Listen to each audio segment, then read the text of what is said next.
Why are there not more people talking about the Martin family's cursed Thanksgiving? The story has been whispered in hushed tones, passed down through generations, but it never seems to make it beyond the confines of the small town where it all began, or the empty chair that haunted them. This chair, seemingly ordinary, became a symbol of dread and terror for the Martins. It was not just an empty seat, it was a harbinger of something far more sinister.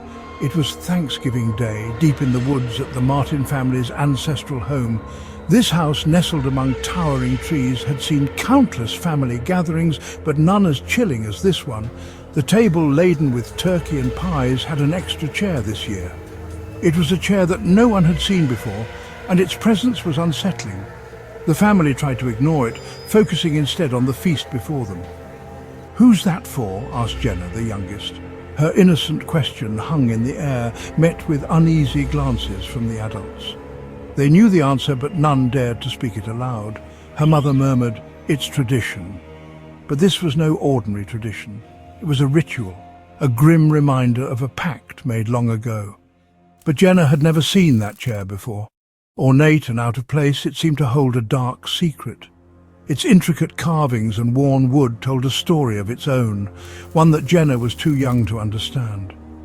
As they ate, candles flickered, casting eerie shadows.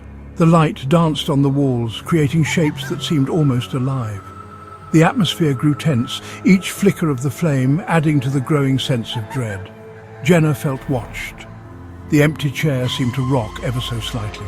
She glanced at it nervously, her small hands gripping the edge of the table. The adults continued their strained conversation, oblivious to the chair's subtle movements. At 8 p.m, a tapping noise from the window halted all conversation. The sound was sharp and insistent, like fingernails on glass. Everyone turned to look, their faces pale with fear.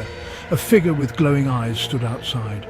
"Don't look at it," her mother hissed. The figure's eyes burned with an unnatural light, piercing through the darkness. It was a sight that none of them would ever forget. "The one the chair is for," her father whispered.